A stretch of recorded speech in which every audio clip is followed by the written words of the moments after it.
Welcome everyone to another episode of Just Annoyed. With today, it's going to be the Umbrella Academy season 2, and I have a very special guest today from our Downright Annoyed with Movies show every weekend, Ryan from the Fake Nerd Podcast. How are you, Ryan? I'm great, man. How are you? Good, good, and thank you for hopping in to talk about this. I know you're a comic book guy, so I figured Oh you'd be yeah, the person to ask about this. true. But anyways, why don't you tell our audience kind of where they can find you, what your show's all about, that sort of thing? Yeah. The Fake Nerd Podcast is a weekly pop culture, comic book, video game, movie show. It's four friends, and we talk about everything that we love. I guess I would call it a non-traditional podcast, where all of our episodes are like 2 to 4 hours long because we go in depth on every topic. Especially in the quarantine, we're all separated. So we spend just 4 hours just talking about all the nerdy stuff that's happened through the week. We're all fans of so many different things, and we don't want to exclude any cool news. So we talk about a lot of shit. So it's a kind of a one encompassing podcast for all. If you have the time, we time code everything too, so you can skip a lot of that shit. But yeah, we go live Sundays. It's a lot of fun. I love doing it. Yeah, and that reminds me, by the way, I really have to take note of the timestamps as I'm recording these shows because Yeah. what a pain in the ass. Because even when you're like editing something, you forget to mark it and it's just a pain. But anyways, I'm super excited to have you on because, yeah, you're fun to talk movies with on the weekend. So Yeah. why don't we go ahead and start the show?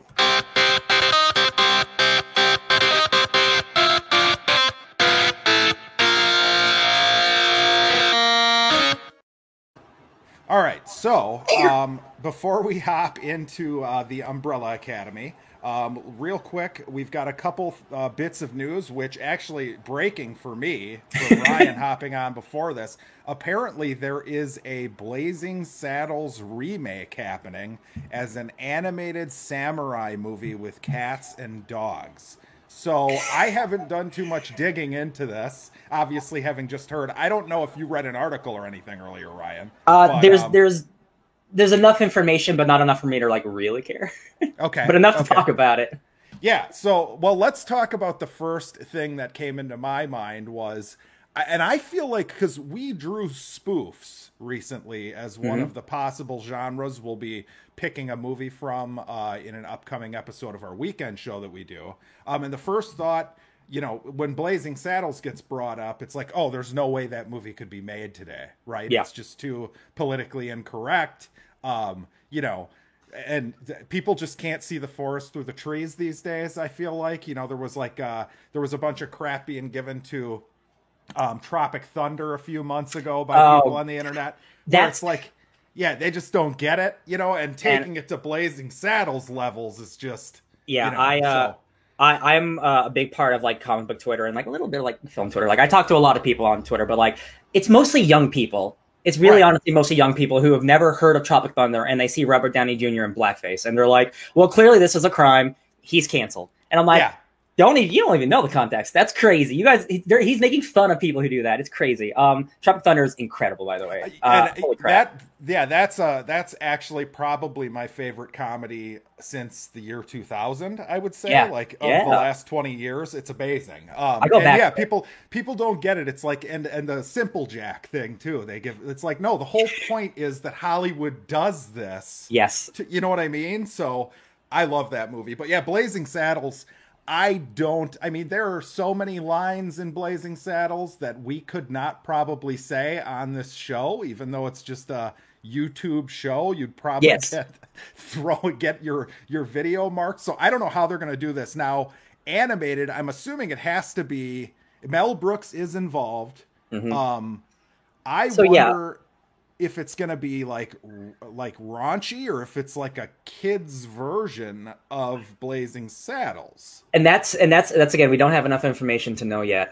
If they're trying to make like a rated R Zootopia, like if they're trying to make like a racial like these people don't like these people for being a certain way and like make comedy out of that, that's you have to be a really good filmmaker to do that with people. And I guess you can use animals to kind of like skirt the line to just it's blatant. Oh look, don't like him because he's a fox or whatever, right? Sure. They're using Blazing Saddles for this, and it's the same dynamic, samurai or cops, like whatever. But like, they're like, where are the white women at? Like, where the white cats at? Like, it's not gonna translate the same So it's just like, No. why use the property? I think it's just because they're using the name. Yeah, and if it's not going to be like a rated R version, if it's basically like Blazing Saddles for kids, then I guess again, what's the point? I mean, Then it's just Zootopia. Right, exactly. Yeah. So yeah, I think we kind of line up the same. I mean, I'll watch it. I can't imagine it's going to be like something that goes into theaters. Maybe, Man, I would imagine it's either going to be like streaming. I think of like Sausage Fest, which is like, I like that movie. I think that's a funny, hardcore rated R animated movie. But that ends with an orgy, like a food orgy, right? That's not afraid to go crazy. That also has a lot of like racial stereotypes that sometimes aren't great, but like it sometimes, it works for laughs. If I'm not against, I say I'm not against it because anything can work. It's just, man, that movie is such a product of its time, and just like trying to do it again in such a different way, I'm just like, why even do it? Why not just do something original with the same premise? Yeah, and to your point, talking about the context of the Robert Downey Jr. thing, it's like context matters, or it used to, and I don't think it does as much as it used to, unfortunately, which I think is a bad thing, probably for comedy more than anything else, because kind of, going over the line a bit, is kind of important with a lot of a comedy. So yeah, we'll see how that goes. Not to get too into that. And we are in definitely a more sensitive comedy culture than we were years ago. I definitely I am more forgiving and accepting of some harsh comedy. Because I know it's coming. It's not coming from a real source. Sometimes it isn't. That sucks. But a lot of the time, it's to trigger you and to give you an emotional reaction, like, oh shit, that's crazy. But like, you got to know they don't mean the things that they say. Yeah, you're laughing at the absurdity of it. Yes. You're not laughing because you agree with what's being said. You know what You're laughing at it, not with it. Exactly. Right, exactly. So another bit of news, obviously, there was the big news that Mulan is going to see the light of day, but it's going to go to Disney Plus on September 4th. But it's not just going to Disney Plus. Along with the subscription that you're already paying. And if you're like me, you were an idiot who bought a year-long subscription and then watched The Mandalorian and haven't really turned it on much since. But now you have to pay an additional $30 to stream Mulan. So I guess we haven't talked about this ever at all. What are your thoughts generally on the straight to streaming? And then plus, what do you think about $30 as a price point for renting a movie? So for Mulan specifically, the president of Disney or whatever said, like, this is a one-off scenario. Like, we are in a worldwide pandemic, right? Like, big movies cannot get released in theaters, and they need to make money. You cannot release Mulan regularly on VOD for like $10-15, right? You just can't do that. I understand the problem that they have to make $1 billion on this Mulan movie because they need to release it internationally. This is not an American movie. This is a worldwide movie. Most of Disney's movies are. Unfortunately, most blockbusters need to make $1 billion to make even, because that's how shitty Hollywood is now. They keep spending like too much money on all these movies. But I love VOD movies. Not every movie needs to go into the theaters. Okay, there we go. Not like small dramas. I don't need to spend $20 at the movie theater, right? I don't mind. I don't mind seeing it in my home. With this specifically, I'm okay with it because I think of Mulan as not just a movie I would go see by myself. This is a family Disney movie. So when you have a family of 5, if you take a family of 5 to a theater in Los Angeles, you're spending over $100 to go to. Everywhere. Tickets are $15 to $20. Popcorn costs you a finger every time you want to buy one. Like like, of course, if you live like in other places like where you live or like other smaller cities in the country, ticket prices are cheaper. But I'm thinking of like the median price of ticket sales is $9 in the United States, right? So that goes up and down. If I go with a bunch of friends, like I'm buying popcorn and drinks, I'm spending $30-40 anyway. I don't have a problem with trying to help support them to get this movie out early. Yeah, matinee prices in Madison, where I'm at, are like $9. I think at night, I mean, depending on if you want to see a movie, especially if you want to see a movie in IMAX, it's like $24 for one ticket. Like, man, what was the last IMAX movie? Like one of the Avengers movies. Yeah, I went there and I bought like IMAX drinks, and it spent like $60. So I got like alcohol and everything. I'm like, man, this was a whole ass trip. Right. So yeah, part of me, I'm kind of with you. I get it because, I mean, Disney Plus, you're going to have a whole family sitting down and streaming that thing on Friday night when they drop it, right? And then so you're saving money that way. And then, the other aspect single, of it is, that's a lot of money. $30 is a lot of money. I get that. But like it gives you something to do, which is kind of Disney. Give it like Jesus. We're so movie fans are so hungry for new stuff, and there actually has been a lot of good like indie stuff that has been released in the last few months. But I just watched. I'll talk about it later. But I watched Palm Springs, which is a Hulu thing. I haven't watched that yet, so that'll be good to talk about. But I want the big movies too. It's funny because I a lot of times bitch about big movies and how they're all kind of generic, and it's like, okay, I'd rather see the small stuff, but you do kind of want that big blockbuster once in a while. Now, Yeah. will Mulan scratch that itch on your home theater setup, whatever you're using, a TV, whatever? Maybe, maybe not, but it's something to get excited about. I don't see anybody I don't see anyone like on their phone spending $30 to watch Mulan on their phone, right? Mulan is a big blockbuster movie. Like this is going to be like people bring their friends and like, hey, give me $10 to pitch in for Mulan. Like this is honestly the best case scenario they could do. Could it be cheaper? Yeah, but this movie is like $150 million. It needs to make $1 billion. Like $30 is reasonable. I heard like the rumors were like $50, like for VOD straight. Sure. Like Wonder Woman was going to be $50. I'm like, I get it, but that's still a shit ton of money. One thing I like about this too is that like I know we both like John Carter, and like a week before John Carter even came out, it's all over the internet that it's a failure and it's going to bomb and all this crap. And I'm pretty sure that with these video on demand things, the way they have to report the revenue is different. So, you don't have that like bullshit story that comes out that says, oh, it only made $200 million on opening weekend or whatever it is. You know what I mean? So this might actually help get franchises going. Like word of mouth could be better for some of these bigger movies. Like I wanted a Alita sequel really bad. Same. And I don't think we're ever going to get that, but especially now with Fox being owned by Disney, but whatever. Yeah, man. And again, like this is a one-off. Like no one expected this pandemic to last as long as it has, and it's going to continue to go for a while. Like the movie I'm most excited for this year is Dune, and Dune is still coming out in December. Yes. I still do not believe anything is coming out regularly this year. I just don't have faith in humanity, unfortunately. I really want to see Tenet and Dune in the theater. I don't think, God, I really want to see them, period. So I might, but I don't know if I would even rent those if they were available. I want the theater experience for that. Yeah. See, Mulan is it is a remake of an animated movie, and while it is doing unique things while being a little more historically accurate and less magical, like it's like it's a Disney war movie, which looks really cool. It does.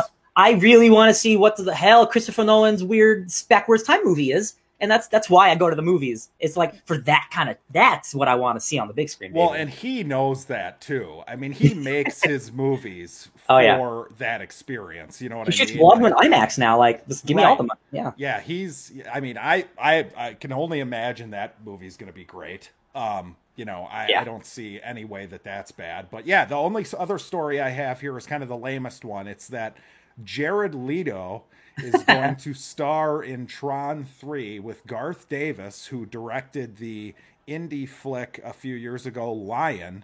Tron 3. So this franchise somehow, some way, is getting a third movie.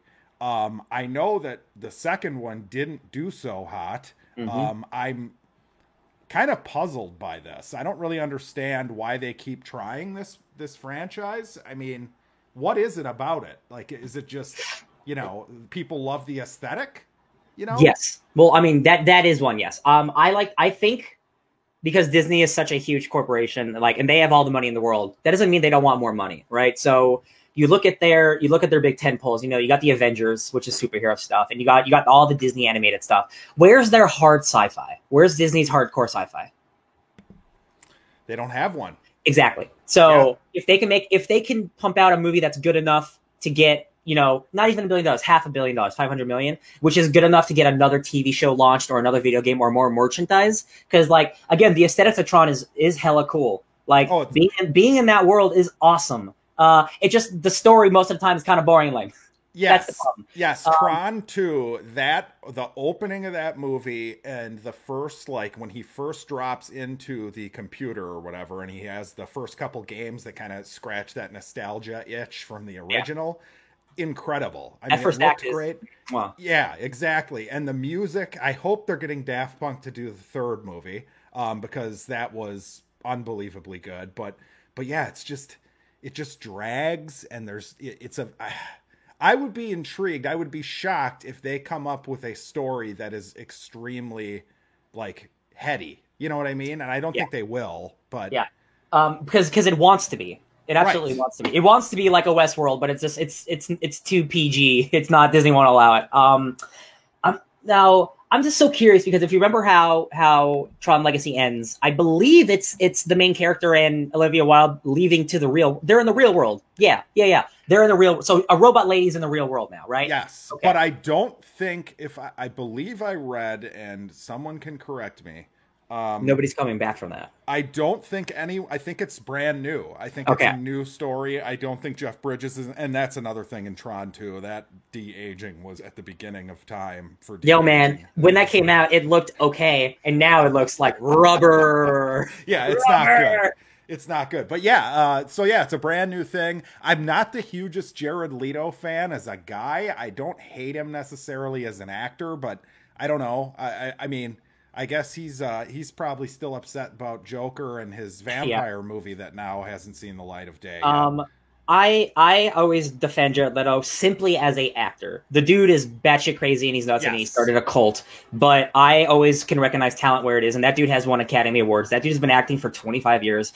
It bums me out when a group of people when an actor like this who is traditionally not a big blockbuster type of guy, he gets to be in Suicide Squad and then it sucks. So his entire career is defined by that. When he's Yep. made literally 100 movies before that are incredible, and that I bums me out every time. So I always end up being the Jared Leto defender when I don't really like him, but he's a good actor. Well, and it's to a much, this is not as good of an argument, but I still like Nicolas Cage. I do too. He's done his bargain bin movies for the last 10 years, but Yeah.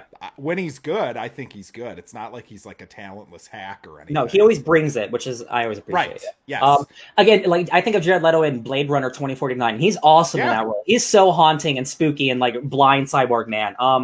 So like I could see where he can appear in a biodigital jazz man movie, but like, I kind of want them. I wonder if it'll be a sequel. Just ignore the characters because the first Tron, or sorry, Tron Legacy is a sequel to Tron. Yes. And I don't want them to give up the quote unquote legacy of the franchise. Sure. Unless the idea is really really cool. Yeah, so now in Tron Legacy, did they, was it like the internet? I don't remember. Like, are you tapped into just that computer that Yes, you're brought that into? that Okay. that yeah, at the arcade, that computer is its own self-contained ecosystem. I think. So you could theoretically take Tron and do all sorts of stuff. with Introduce him different- to modern Right. technology and like Yes. like take over the world. Do like a Tron world. Do something weird. Do something weird and crazy, Disney. I know you won't, but you should. Yeah, like Wreck-It Ralph 2 did when they Yeah. went to the internet, which I thought was actually great. But I like that movie a lot. That yeah, movie's so did super I. fun. But yeah, let's hop into our review of the Umbrella Academy season 2. And yes, Ryan always showing off the tech behind him. He's got the Very for those- sophisticated tech. yeah, for those listening on audio only, Ryan has the green screen, which always makes me jealous. So I'm the he's green screen surrounded man.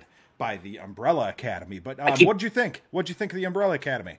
So real quick, I like season 1 a lot. I think it's a pretty good show. I think season 2 capitalizes and upgrades on pretty much everything in terms of the characters and the drama, the interactions, the chemistry. I thought the season was dope as hell, to be honest. Like I'm shocked how much I like it. I'm right there with you. The only difference being that I was not a huge fan of the first season. I thought it was pretty derivative, and I felt like it was kind of something I had seen a million times. Yeah. But something about the way they reset this one, they put it in the 1960s, and they've got all sorts of like social, commentary on a bunch of different topics. And I got way less bored with the actual storylines, the things that the characters were all grappling with. Yeah.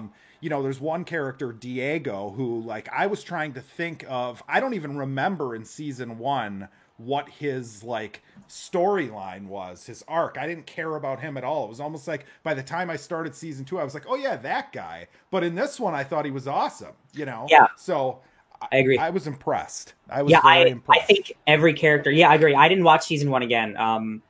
But my memory on it's not great because I have a bad memory. But Diego and Luther, I remember being the two characters that like did the least for me. And this season, like they've had the biggest turnaround. Like Luther is so funny, has so much personality compared to that first season where he's just an asshole. He's just an asshole to his sister the whole season. So the first season, I feel like the kind of the plot lines that each character had were very it felt like they dragged on through the entire season. There wasn't that much going on to kind of mix it up a little bit. And like for Luther, it was he's in love with his sister and he's all depressed. Yeah. And then what's her name? Vanya? Oh gosh, Vanya. Her character in the first one had like the obvious bad guy boyfriend character she was like doing music lessons with or whatever, and I got tired of that. Yeah. I feel like maybe her character has kind of the same thing going on a little bit, only the person she's in love with isn't a bad guy, I guess.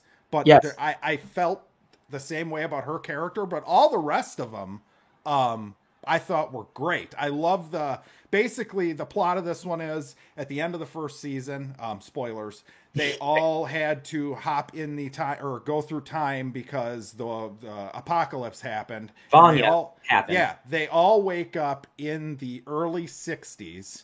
But they're like spread apart by a far enough amount of time. Months, some years. Yes. And essentially they all are, have to like find a life in the 60s, and they all find very well-defined, like different lives that they're living. Oh, yeah. Like one of them's dealing with the black girl, obviously Allison. It's like, 1960s, like Jim Crow era, America. She's fighting for civil rights. Yeah, right. Man, that stuff. I'm a big social justice warrior. Whatever you want to call me. I like people getting their rights and shit like that. I love the stuff with Allison, and it is in so much of this season. Why I love it is like it's the characters tackling a lot of the stuff from the first season, but in the opposite way. Because in the first season, Allison, she's a superhero. She's a celebrity. People love her. People do anything for her, and that's what her power is. In this season, the person that she was in the future, in the 1960s, is hated for the color of her skin, and she had her throat cut, and she doesn't like using her powers, and she doesn't want to use her powers. So she is the opposite character she was from that first season. Most of these characters are the opposite from the first season, and they grow to be better versions of themselves. And I'm like, oh man, this show's just all of it's so good. Yes, I would 100% agree. I love Five. I think he is fantastic. He's probably my favorite character. He rules, doesn't he? That kid's like it's almost scary talented. Like, oh man, you're gonna be getting Oscars in like 10 years. Wait for it. Yes. And what's his name? The cult leader, gay character is great too. And I can't, of course, here I should probably have the cast list up so I can remember Klaus. Klaus. Yeah, he's great. So basically, to run through what the characters are up to, you have Klaus, who is now like a cult leader for like a hippie band of yes, and he's got his dead brother who only he can see because he can like commune with the dead. Ben is in the season so much more. He's yes, great. And he was great too. Yeah, and he was another one where it's like it's been a year since I watched it, and I'm like, oh yeah, that's right. There's that character. Diego is in a mental asylum with this girl that he kind of strikes up a relationship with. I guess not kind of, but yeah, there's like a relationship there. Luther is like a bare knuckle boxer who works for like a gang, and I forget, actually, I believe it might be a real guy. The character might be. History, but yeah, basically they're all in these wacky places and they all kind of find each other, which I guess is similar to the first season. But something about it, man, I just felt way more drawn in. We haven't even gotten into like cinematography, music.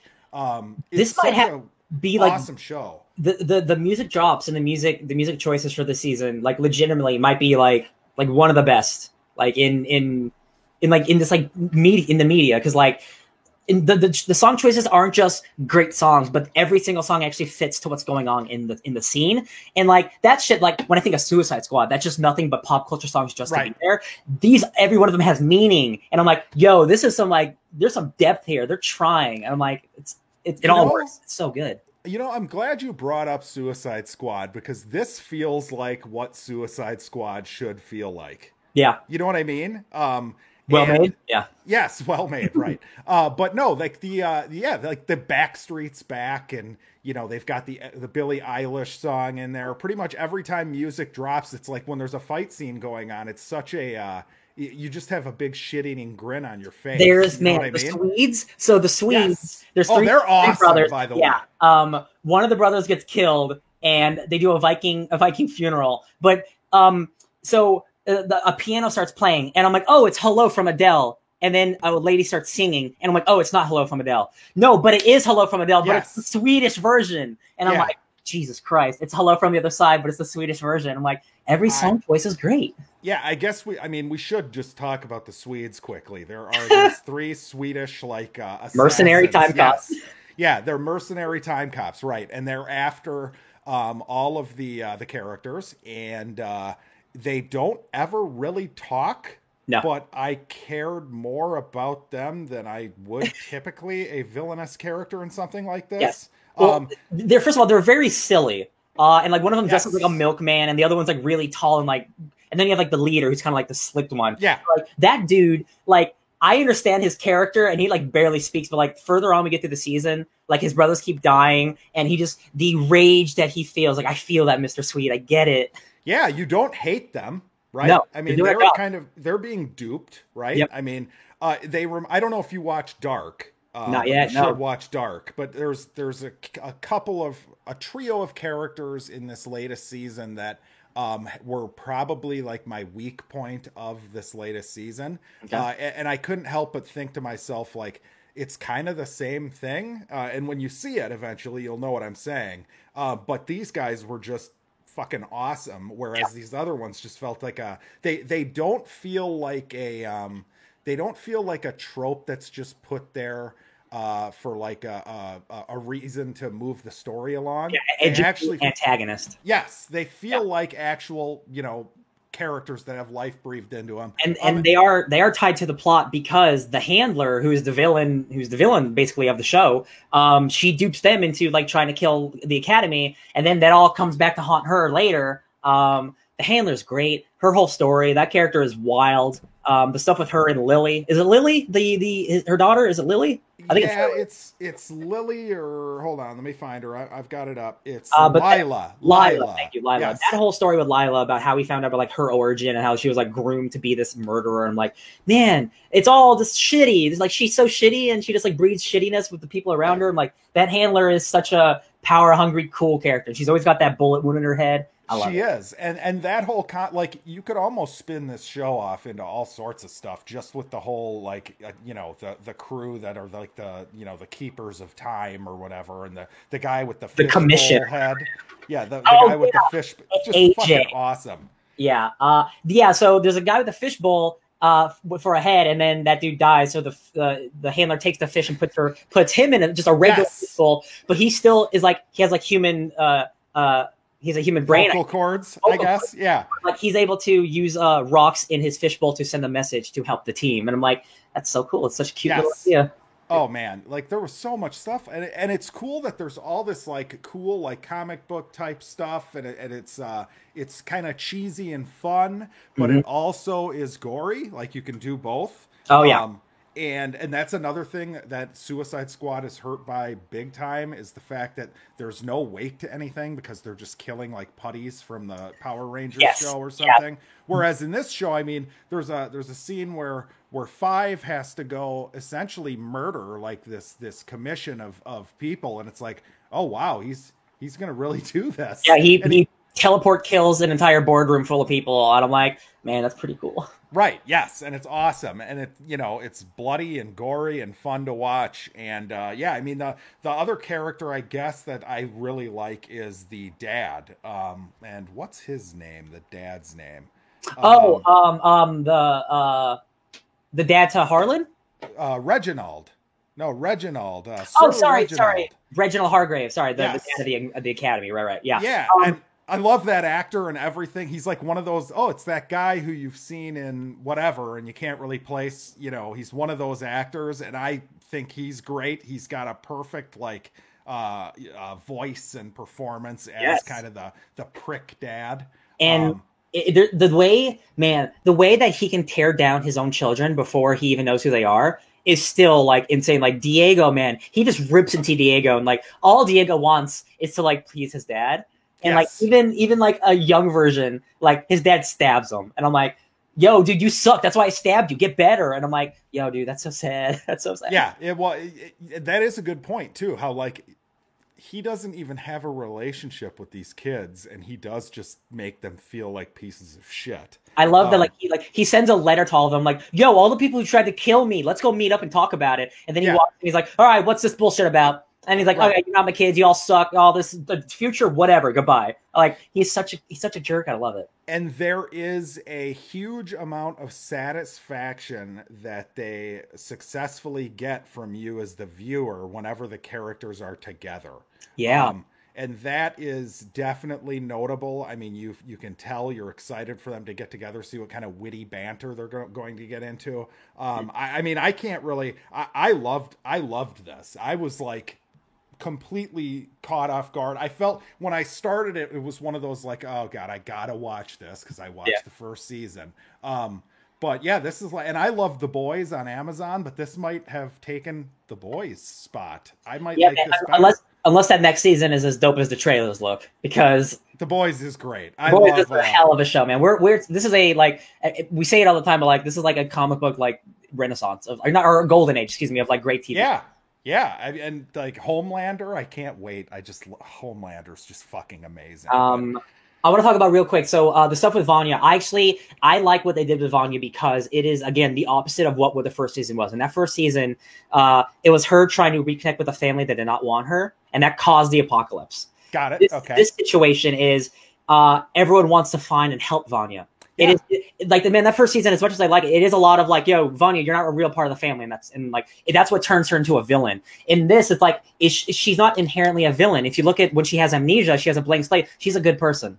Yes. And her family keeps trying to help her, and it's the circumstances of being part of the Umbrella Academy that still turn her into the bad guy at the end. I really liked that Vanya wasn't just a punching bag again. She got to actually have some happiness. That's a good point. They actually had to go find her. They have a nice little scene towards the end where they do decide to go with her to accomplish a specific goal.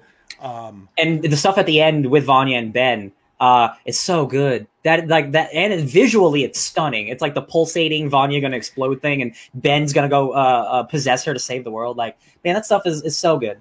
Can we talk just about how ridiculous it is, how good TV shows can look on what I'm guessing are a fraction of the budget of these big budget movies? I mean, I don't know how much they spent on this, but it looks, I mean, you wouldn't blink if you saw it in the theater. Some of the cinematography and the way the fight scenes are filmed and the cool stuff they do with the camera is more impressive, in my opinion, than a lot of the movies you see. So, it's a beautiful show. Just in terms of like what it does with the characters and how it looks, and especially being in like 1960s Dallas, like they go hard. Like it's a period piece, so everything is like old cars, old fashioned, old styles, and like I love that like it's a change of pace. It's like, oh, it's a 1960s superhero mystery drama comedy. Yes, like, it's tackling so many things, and again, it takes a great creative team to tackle those well, because like it would flounder under lesser people. Yeah, and it also speaks to the fact that like the whole trope sort of the fish out of water, like time travel stories that we've seen, fucking 50 times, 100 times, whatever, that you can roll your eyes at it just when you hear about it, because like, oh, it's another one of those. But if done correctly, who cares, right? You kind of forget that is happening. And they did. They worked in, especially with Allison, to your point, the whole civil rights thing with her and her husband. She could stop all of that stuff with one rumor. And that's what makes that so powerful, because like that's not how you fix real problems. You don't wish it away. I found that stuff like really, really good. Yeah, I mean, there's a scene in here where they do a sit-in at like a diner, whites only Yeah, dude. diner, and it's so good. Like the way they do it. Um, I like her character quite a bit. I like all the characters now, I guess. I Yeah, mean, I after the season, like they've all like, oh man, like I don't dislike any one of these people. They're all got quality. yeah, so and I guess the major spoiler, if we want to get to the end, how it ends. Oh baby, I'm all about this. Yeah, did you like the ending? I love it. That's my alternate reality shit is my shit. Like that's why I love comic books. There's like billion different Spider-Man, right? Yeah, sure, right. Like the Yeah. future of like, oh, what happens if because I'm assuming from the 1960s that Kid Harlan, we see him. The last thing we see of him, he still has special powers from Vanya. Yes. So I'm imagining that this 60s timeline turned into the Sparrow Academy. Yeah, that could happen. And Yeah. and I think Harlan's going to somehow be involved with that next season. Ben was at the end too, right? He was, yeah. So they're gonna.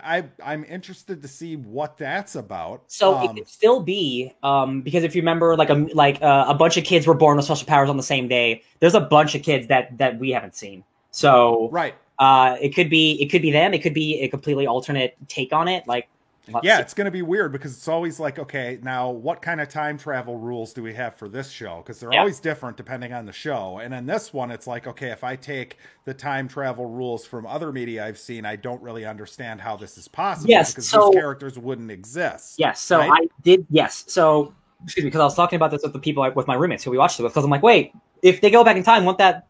Is this Avengers rules or is this Back to the Future rules? Like we need to, but it's doing both. The problem here's, I don't hate it, but I saw it being described as it's not so much a timeline but a tree, and the roots of the tree need to be intact where the branches can do whatever they want. So the commission, the bureau has to keep specific things intact, like the assassination of JFK. That has to happen at this point in history. Whereas this other stuff isn't as important as it would be in a Back to the Future. Okay. So it's kind of again, time travel isn't real, so you kind of do what you want with it. Right. Yes, it's kind of like, hey, we're kind of just doing our own thing. Don't think too hard about it.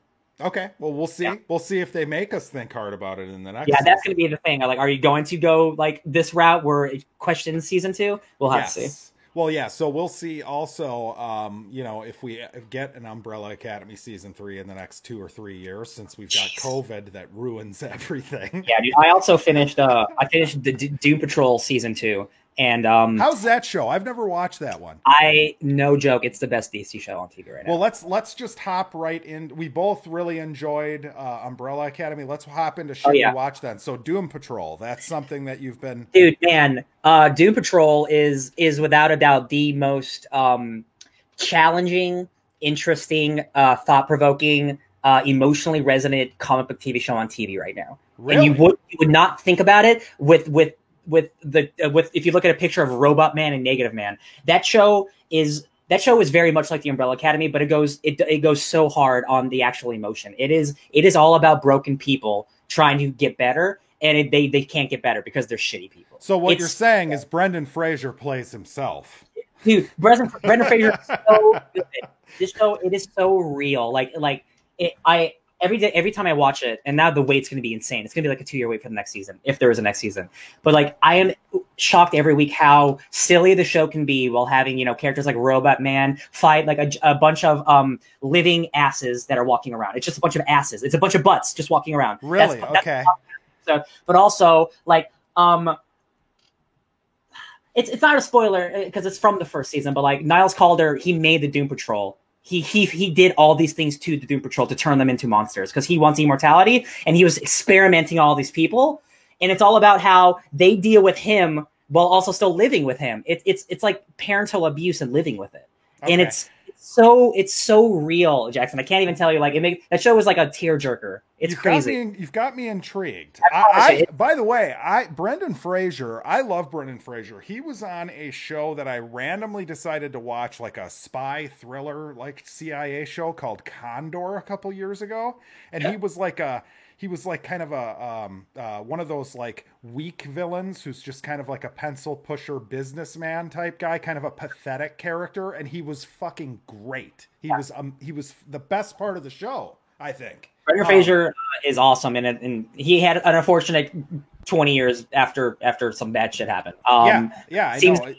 Making some type of comeback, and man, like he is so good in Doom Patrol. Like he is acting his ass off. Yeah, good for him. I like Brendan Fraser, and honestly, I would be shocked if that didn't get a third season, just because I hear about it all the time. I need to watch that. That's on HBO Max now, right? It is. Whole thing. Okay. Yeah, I originally watched it on DC Universe, but that app is dying. Okay, so HBO Max is the spot to watch that. Now, I'm trying to think. I watched a movie last night. I was hoping you would watch it, but since you're lazy, you didn't watch it. I'm lazy. I'm definitely not lazy. I'm very lazy. It was called What Keeps You Alive. And it was God, it's funny. It's one of those movies where I almost wish that I didn't even know what genre it was when I watched it, but then I never would have watched it because it's about these married women. So it's a lesbian couple on their first anniversary go up to one of their like parents' cabins or something out in the woods somewhere. Oh, cabin in the woods. It's going to be fine. Yes. And it ends up taking a turn. It's a horror film. So it's very slow burn. Only a few things happen that are like, batshit crazy or bloody or whatever, but I always feel like it's more effective that way. I mean, the moments in this movie where stuff goes down are like jaw-dropping. Like, you don't see them coming necessarily. They're way more visceral and fucked up than you thought they would be. And what I really liked about this one is I like that we're getting to the point now where it's about a gay couple, but it could easily not be. It's not an important point of the story. As it should be. Yes, exactly. So it's just, you could swap either of the characters in. Well, I guess you would probably swap a certain one of the characters in for the male in general. But honestly, like they run into other characters who don't like bat an eye at it. It's not an integral part of the story. But I like that. I like the fact that it doesn't have to have it speaks for itself. You don't need to have the hit you over the head social commentary about that right within the movie. So good. That's good to hear. Yeah. So I enjoyed it. It wasn't like fantastic, but really good performances by the main two actresses. I would definitely recommend it, especially in quarantine when there's not much else to watch. It's one of those though where, Rotten Tomatoes, it's like 85% with critics and like 20% with audience or something, which usually means I'll like it.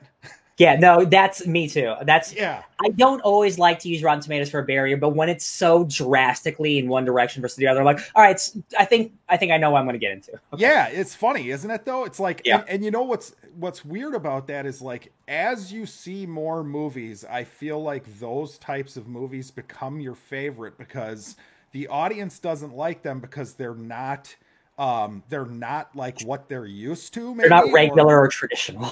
Right. So you see something like that and it's almost like, okay, well, this might be refreshing then. So yeah, I would recommend that one. Definitely. Anything else that you watched or read or did? Man, I read so many comics. It's not even funny.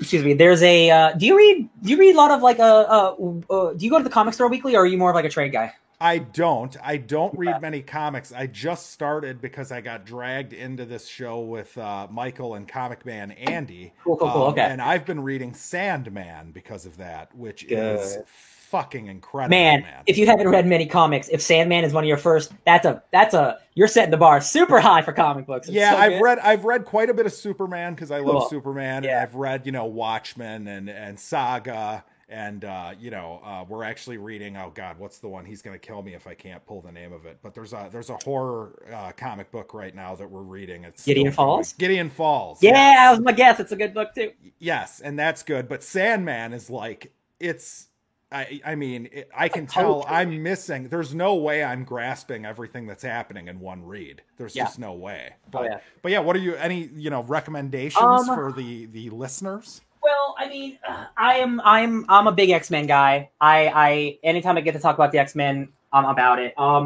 If you don't read mainstream comics, the X-Men are the best thing happening in comics right now. There was a huge relaunch last year. It turned basically all of the X-Men into immortals. and they're one giant orgy family. It's the most bonkers, crazy thing in comics right now. There are like 10 X-Men books, and they're all fantastic, which is crazy. I highly recommend, if you guys like X-Men, seriously check them out, man. Like it's you'll pick up any X-Men book, and it's all great. It's all fun. Really? It's a great. Okay. Oh yeah, like there are so many different team books. There's something for everyone. There's literally something for everyone. So I got to parlay this into a question. Did you see the Shia LaBeouf news? So listen, we're not going to talk about that because it was substantiated by WeGotThisCovered.com, which is one of the worst, grossest movie websites that never gets anything right. I hate when a clickbait article or website gets traction. Because there's no way Shia LaBeouf's playing Iceman. It doesn't make any sense. It's not going to happen. No way. So I'm reading right here, Moon Knight. That's what I'm reading. And that's been rumored for no joke since like the Netflix Daredevil era. So it's bullshit. Yeah. No, I got to tell you, man.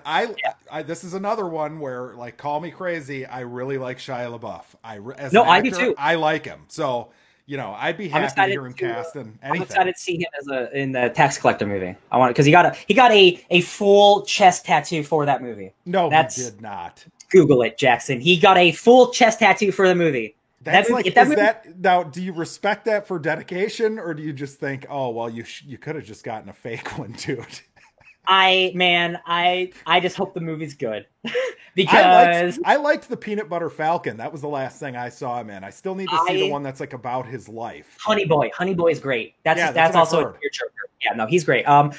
He's not Iceman. That's not the character. Moon Knight. That's the character. Okay. Like if you want to. Because Moon Knight is a mercenary with split personalities where he's a mercenary, he's also a taxi driver, he's also a Los Angeles movie producer, and they're all fragments of his imagination.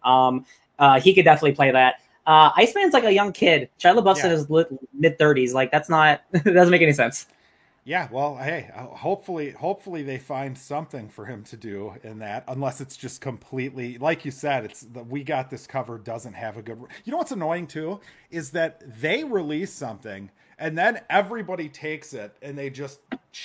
that's how the media works these days. So... Real quick, we did a podcast with Mark Guggenheim, the creator of Arrow and all those CW shows, right? Oh, cool. So we got a lot of cool stuff from there, but nothing like world breaking, right? We had like 30 articles written about us on Bleeding Cool, on We Got This Covered, on Newsarama, everything, all the stupidest, like, you will not believe what Mark Guggenheim said about Arrow, and it's just like, oh, I like working on Arrow. Yeah. And it's just like, well, we got a lot of press.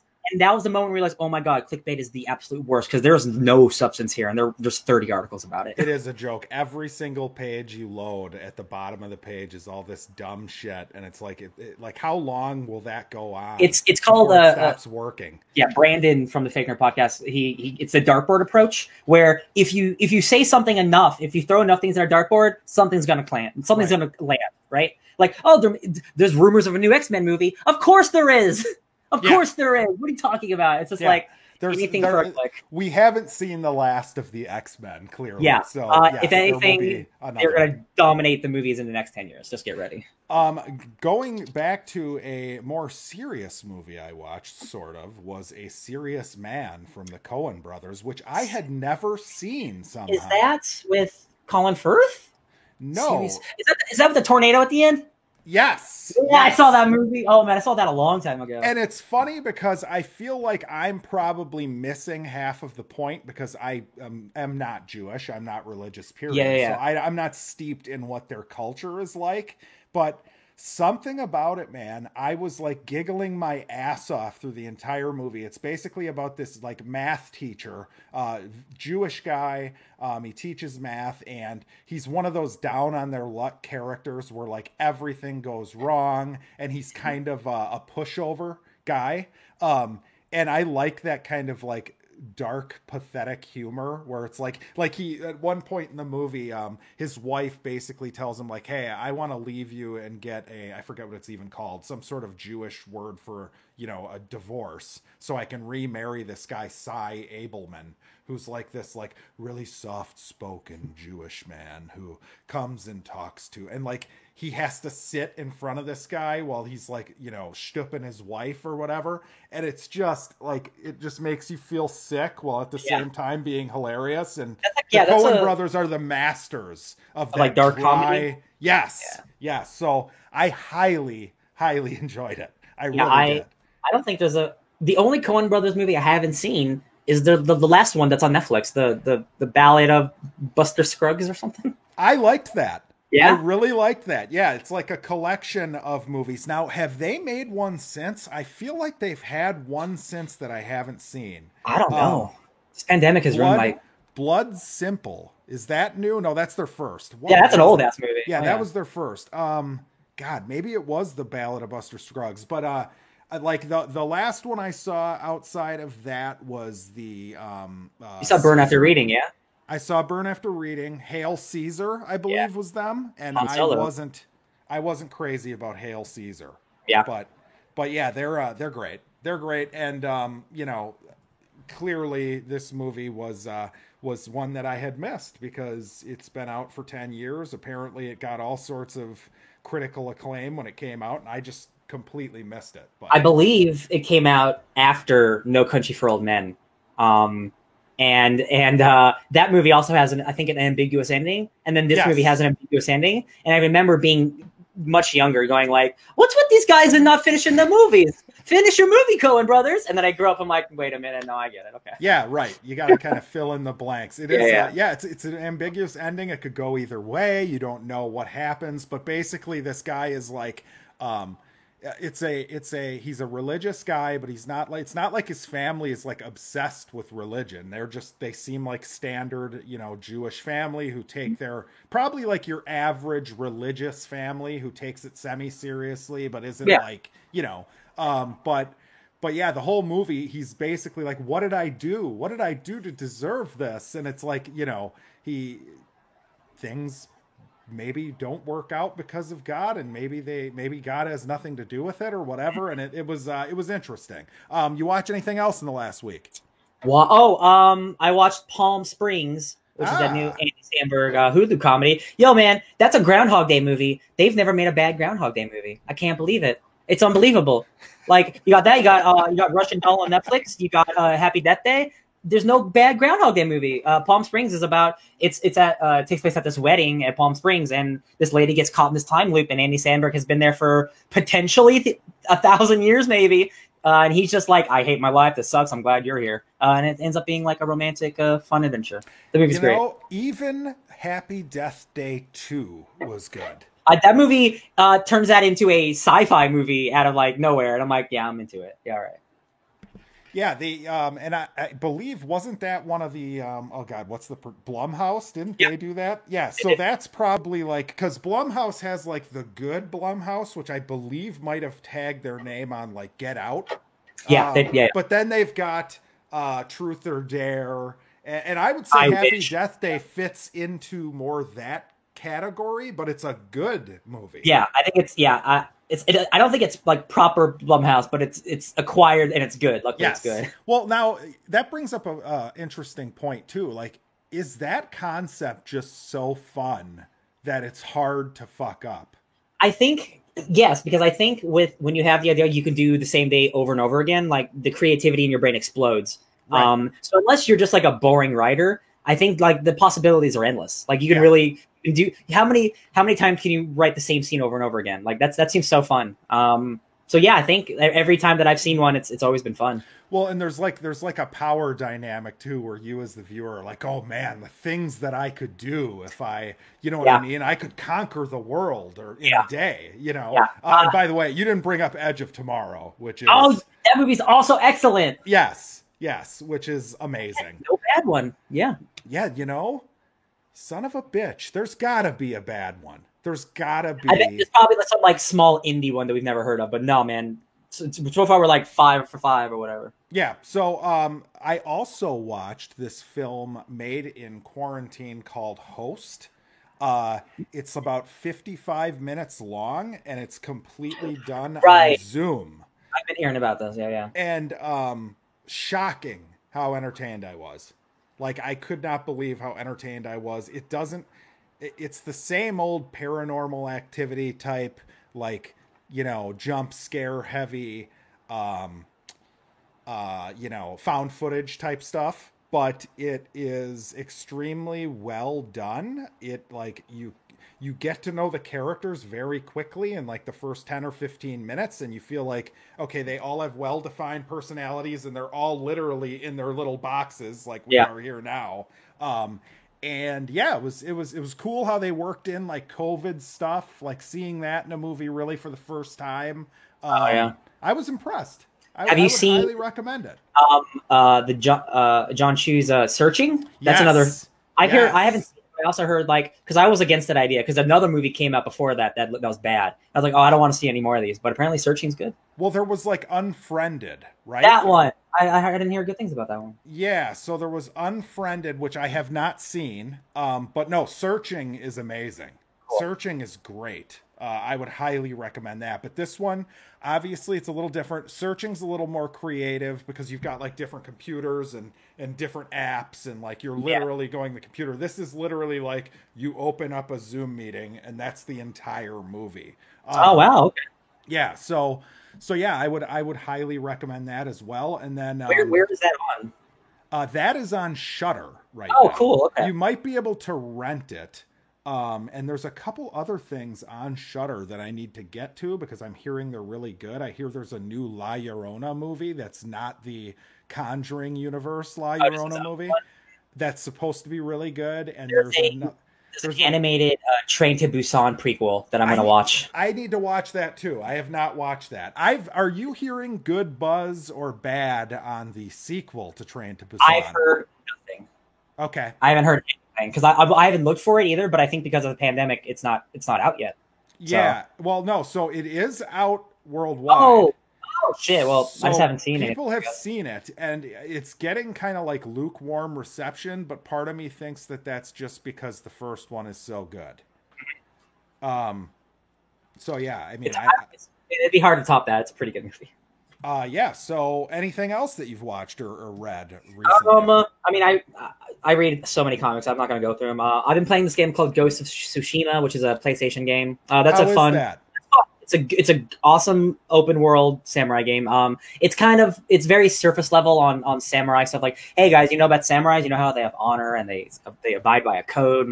Yes, of course. That's every movie. That's the only thing they've ever taught me, and they're not going to teach me anything else in this game apparently. Sure. But it's a lot of fun. The combat's great. You can skill tree out to be stealth or super samurai, however you want. It's nice to see this much money go to an open world like Japanese aesthetic game. Because you don't really you get like Assassin's Creed, but besides that, you don't really get games like this. What game you'd compare it to Assassin's Creed then? It is so like I love Assassin's Creed Odyssey. That's the last one that came out. That's the Greek mythology one. It's so much like that. It's almost scary, just in terms of like the way that it's made and the things you do. It's like, oh, this is traditional open world gameplay, which kind of stinks. But the story is interesting enough and fun enough to keep me going. Nice. Well, that's good to hear. I've been rewatching The Office, by the way, which I watched it for the first time like a year ago. So already, wow, all right. Yeah, already I'm watching it again, and it's all because I was sitting here one day doing nothing, and I turned Comedy Central on, and I was watching like a couple episodes with commercials, and I'm like, why the fuck am I doing this? Yeah, I can do this without that. Yeah. Yes. So I turned on Netflix, and all of a sudden now, like 2 weeks later, I've watched like 5 seasons. But yeah, there was one other movie that I watched, and it's driving me crazy because I can't even remember the name of it.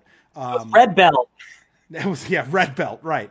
But no, it was a recent sci-fi movie, extremely low budget, about a guy who can see his death, or sees like one moment into the future.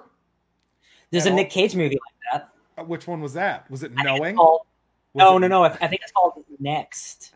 Here, I'll look it up. I've never seen that. Jessica Biel, and he can see 2 seconds into the future, and the government's trying to get him. It's bad. Yeah, so it's kind of like that.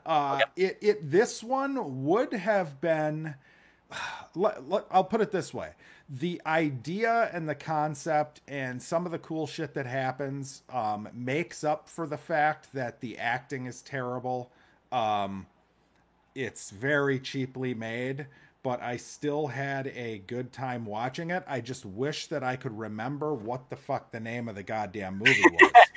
That's definitely a bad sign, I think. Yes, it came out like, I want to say like a month ago.